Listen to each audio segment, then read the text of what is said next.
यदि आपने अपने स्कूल में पढ़ाई पर थोड़ा बहुत भी ध्यान दिए होगे तो आपको क्लाइमेट चेंज के बारे में तो पता ही होगा, या फिर ग्रीन हाउस इफेक्ट के बारे में नहीं। मुझे पता है कि इंडिया में बहुत बुद्धिमान लोग रहते हैं, तो यदि आपको नहीं भी मालूम है तो मैं आपको बता सकता हूँ, ऐसी कोई दिक्कत नहीं है। खैर, एक दिन मैं YouTube की सैर कर रहा था तो उसमें हमारी मिस यूनिवर्स हरनाज कौर संधू जी का एक वीडियो दिखा जिसमें उनसे क्लाइमेट चेंज के ऊपर एक क्वेश्चन पूछा गया था। तो पहले तो इस वीडियो को देख लीजिए।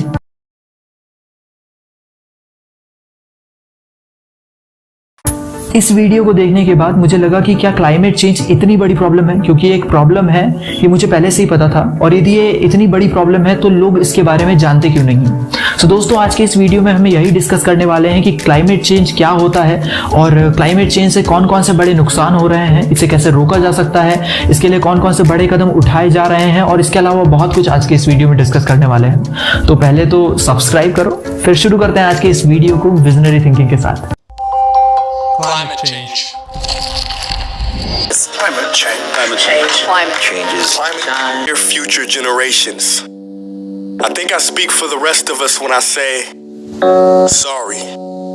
IPCC यानी कि inter governmental panel on climate change के हिसाब से यदि धरती का तापमान 1.5 डिग्री से 2 डिग्री तक के यदि बढ़ गया तो बहुत बड़ी बड़ी दिक्कतें आ सकती हैं। जैसे कि 10 साल के अंदर अंदर आर्कटिक महासागर की पूरी बर्फ पिघल जाएगी। और आपकी जानकारी के लिए आपको बता देना चाहता हूं कि सिर्फ और सिर्फ एक ग्लेशियर को तैयार होने में 150 सालों का वक्त लगता है, और यदि 2 डिग्री तापमान हो गया तो सिर्फ और सिर्फ 10 साल के अंदर अंदर पूरी की पूरी बर्फ पिघल जाएगी। सोचो जरा।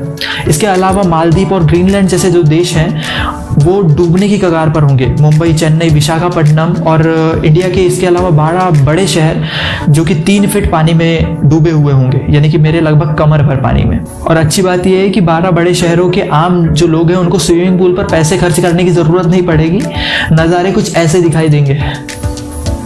और इसके अलावा सन 2000 की तुलना में बाढ़ का बहाव 6.7 गुना ज्यादा होगा। दुनिया की 14% आबादी हीट वेव का सामना करेगी। कोआला, ग्रिजली बियर जैसे 4% जानवर विलुप्त हो जाएंगे।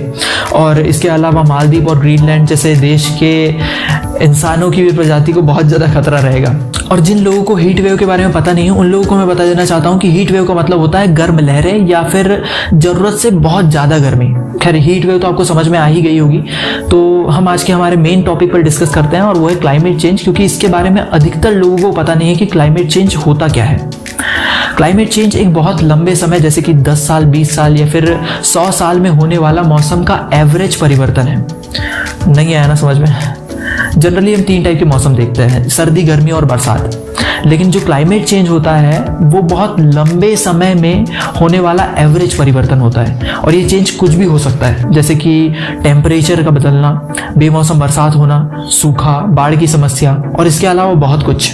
लेकिन अभी सवाल उठता है कि ये क्लाइमेट चेंज क्यों हो रहा है। इसके मेनली 2 कारण हैं, एक तो नेचर और दूसरा और सबसे बड़ा कारण, और वो है हम इंसान। नेचुरल क्लाइमेट चेंज जो होता है वो ज्वालामुखी के फटने के कारण या फिर सूर्य के आसपास पृथ्वी के रोटेशन में कुछ बदलाव आ जाने के कारण या नेचुरल ग्लोबल वार्मिंग के कारण होता है। और दूसरा और सबसे मेन कारण है और वो है हम इंसान। और आपने नोटिस किए होंगे या नहीं किए होंगे ये तो मुझे पता नहीं, लेकिन मैंने नोटिस किया हूँ कि दुनिया भर की जितनी भी प्रॉब्लम्स है उनके पीछे कहीं ना कहीं इंसानों का हाथ जरूर होता है। ऐसे ही क्लाइमेट चेंज के लिए भी ह्यूमन एक्टिविटीज सबसे ज्यादा जिम्मेदार है। जैसे कि एग्जांपल के लिए कार्बन एमिशन के कारण ग्लोबल वार्मिंग और ग्रीन हाउस इफेक्ट देखने को मिलता है, जिसके कारण से क्लाइमेट चेंज हो रहा है। अब कार्बन एमिशन की बात खुली गई है तो आपको मैं ये भी बता देना चाहता हूँ कि इस दुनिया की तबाही में योगदान देने वाली टॉप 5 कंट्रीज कौन कौन सी है। चिंता मत करो, यहाँ इंडिया पहले नंबर पर नहीं है, यहाँ भी चाइना ने पहले हाथ मार लिया है। यानी कि सबसे पहले नंबर पर है चीन, जहाँ से लगभग 28.8% कार्बन इमिशन होता है। और इसके बाद आता है अमेरिका, जहाँ से 15% कार्बन इमिशन होता है। और इसके बाद 3rd नंबर पर आता है इंडिया, जहाँ से 7% कार्बन इमिशन होता है। और उसके बाद रशिया और जापान आते हैं, जहाँ से 5 और 3% कार्बन इमिशन होता है। और बाकी बचा कुचा 42% कार्बन इमिशन पूरी दुनिया से होता है। लेकिन अब सवाल ये उठता है कि कार्बन इमिशन या फिर पॉल्यूशन के कारण क्लाइमेट चेंज कैसे हो रहा है। आप लोगों ने ग्लोबल वार्मिंग या फिर ग्रीन हाउस इफेक्ट का नाम तो सुना ही होगा, जिसमें ग्रीन हाउस गैसेस जो होती हैं वो एटमॉस्फेयर में एक लेयर बना लेती है, जिसके कारण से सूर्य की हीट बाहर नहीं निकल पाती है। और यही प्रक्रिया जब साल दर साल चलती है तो इसको क्लाइमेट चेंज का नाम दे दिया जाता है। और यदि अभी भी समझ में नहीं आया तो आप इस वीडियो को देख सकते हैं।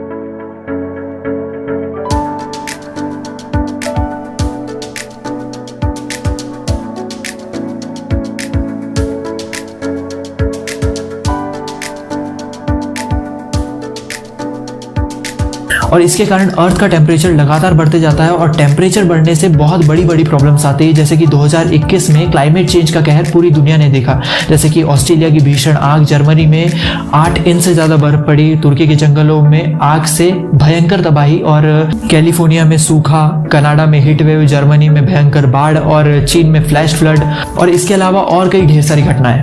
और हाल ही में एक आईपीसीसी की रिपोर्ट आई है जिसमें आईपीसीसी ने एक डेडलाइन जारी की है, जो डेडलाइन 20 साल की है, और इसमें बताया गया है कि यदि इंसानों ने अपनी ह्यूमन एक्टिविटीज़ पर कंट्रोल नहीं किया तो पृथ्वी का एवरेज टेम्परेचर 1.5 डिग्री से 2 डिग्री तक पहुंच जाएगा। और मैंने आपको पहले ही कहा था कि यदि टेम्परेचर बढ़ गया तो कौन कौन सी बड़ी प्रॉब्लम्स आ सकती हैं। लेकिन अब सवाल ये उठता है कि इस डेडलाइन को सीरियसली लिया जा रहा है या नहीं।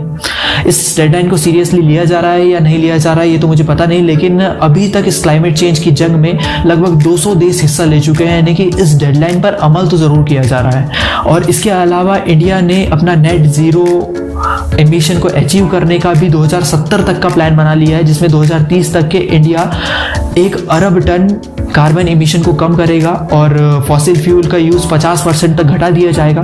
और इसके अलावा भी बहुत कुछ प्लान बनाए गए हैं इंडिया की सरकार के द्वारा। खैर, ये कागजी कार्रवाइयों पर मैं उतना विश्वास नहीं करता हूँ, देखते हैं 2070 तक क्या होता है। लेकिन मुझे इतना ज़रूर पता है कि इस क्लाइमेट चेंज का असर अब दिखाई दे रहा है। जैसे कि 2011 से 2020 तक के जो 9 साल थे वो इतिहास में दर्ज किए गए सबसे गर्म सालों में से एक थे। और आपने नोटिस किए होंगे कि जो पिछले 5 साल में जो आग की घटनाएं हैं वो भी दोगुनी हो चुकी हैं। लेकिन क्लाइमेट चेंज से निपटने के लिए 4 बड़े माइलस्टोन्स भी हैं, जिसमें पहले नंबर पर है अर्थ डे। अर्थ डे 22 अप्रैल 1970 को धरती पर बढ़ रहे प्रदूषण को देखते हुए अमेरिका ने सबसे पहले इसको मनाया था ताकि लोग पॉल्यूशन के प्रति जागरूक हो सकें। और सेकंड नंबर पर है आईपीसीसी। 1988 में यूनाइटेड स्टेट ने inter governmental panel on climate change का गठन किया, जिसका मकसद था क्लाइमेट चेंज को साइंस के साथ जोड़ना और सभी देश की सरकारों को इसके लिए अपडेट करना। और ऐसे ही है रियो अर्थ समिट। यह ऐसा पहला मौका था जब इकोनॉमी को क्लाइमेट के साथ जोड़ा जाए। इसको यूएस ने 1992 में चालू किया, जिसके साथ लगभग 178 देशों ने मंजूरी दी। क्योटो प्रोटोकॉल क्लाइमेट चेंज के लिए सबसे ज़्यादा जिम्मेदार ग्रीन हाउस गैस को कम करने के लिए जापान ने 1997 में क्योटो प्रोटोकॉल दिया। खैर, ये सब तो किया ही जा रहा है, लेकिन इसके अलावा और हम क्या क्या कर सकते हैं। जैसे कि जापान में ज्वालामुखी की जियोथर्मल एनर्जी का उपयोग करके बिजली पैदा करी जा रही है, जिससे फॉसिल फ्यूल का कम यूज़ हो रहा है। ऐसे ही इंडिया में एक्सपेरिमेंट के तौर पर अपनी पहली भूतापी परियोजना की शुरुआत करी है। और इसके अलावा सोलर पावर और विंड पावर भी एक बेस्ट ऑप्शन है। और साथ ही हम इलेक्ट्रिक व्हीकल वाली दुनिया में तो ऑलरेडी प्रवेश कर ही चुके हैं, जिससे फॉसिल फ्यूल की यूज़ में काफ़ी कमी आई है। और इन सभी चीज़ों के अलावा ऐसे जितने भी वीडियोस हैं इनको शेयर करो, ताकि जिन लोगों को क्लाइमेट चेंज जैसी प्रॉब्लम के बारे में पता नहीं है उन लोगों को पता चल सके कि क्लाइमेट चेंज भी एक बहुत बड़ी प्रॉब्लम है। और आज के इस वीडियो में बस इतना ही, मिलते हैं अगले वीडियो में। तब तक वीडियो यदि पसंद आया हो तो हमारे चैनल को सब्सक्राइब करो और शेयर भी। धन्यवाद।